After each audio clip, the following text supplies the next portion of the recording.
రీసెంట్గా Jesus Jerusalem అతను కాదు ఇండియన్ అని చెప్పి కొన్ని న్యూస్ అయితే స్ప్రెడ్ అవుతున్నాయి. ష్రౌడ్ ఆఫ్ తురిన్ ఇది ఇటలీలో ఒక క్యాథడ్రాల్లో ఉంటుంది. ఇది ఒక క్లాత్, ఒక నిట్టెడ్ క్లాత్, అంటే దారంతో చేయబడిన ఒక క్లాత్. ఈ క్లాత్ మీద ఒక జీసస్ లాంటి ఒక వ్యక్తి బొమ్మ అయితే ఉంటుంది. జీసస్ లాగే ఒక శిలువలు చెక్కబడి ఒక వ్యక్తి బొమ్మ అయితే ఉంటుంది. అది పక్కా జీససే అని చాలామంది నమ్ముతారు. ఇప్పుడు 2026లో యూనివర్సిటీ ఆఫ్ పడోవా, ఇటలీలో ఉన్న ఒక యూనివర్సిటీ ఇది. ఈ యూనివర్సిటీ వాళ్ళు ఒక జెనోమిక్ రీసెర్చ్ అయితే చేశారు.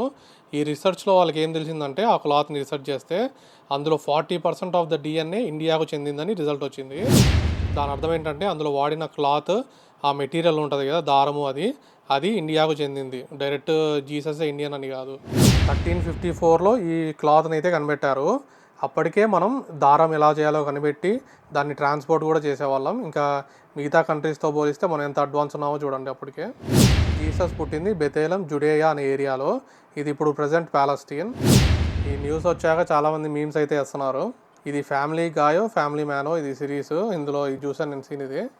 ఇది థ్యాంక్ యూ గాడ్ అంటాడు. అప్పుడు జీసస్ పై నుండి నో ఇట్ వాసంట్ మీ అంటాడు. అప్పుడు పక్క నుండి మన విష్ణువు ఇట్స్ ఓకే నాకంతా ఇదంతా అలవాటే అన్నట్టు చెప్తాడు.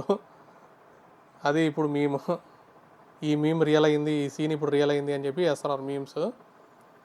కానీ అక్కడ తేలింది ఏంటంటే జస్ట్ క్లాత్ మాత్రం ఇండియాది అని. ఇది ఎవరో వాయిడ్ అంట. Direct how Hinduism created Christianity with complete proof and explanation.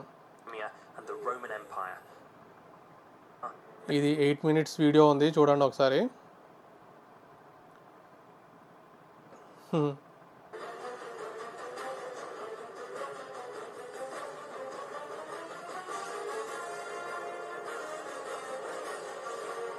ఇది ఎన్డీటీవీ పెట్టిన పోస్ట్ కింద comments. I am messenger of God, I am son of God, I am the God. అబ్బా బై ఇండియా సే హీ అంట. ఇది మన వెంకటేశ్వర స్వామి పక్కన కంపారిజన్. జీసస్ ఇండియన్ అని తెలిస్తే వైట్ కమ్యూనిటీ తట్టుకోలేదంట. Jesus I am son of God అంటాడు కదా, అలా ఒక డిపిక్షన్. ఈయన కొడుకేవాడు మోడీది పెట్టినాడు డైరెక్ట్. అది మ్యాటర్ మొత్తానికి.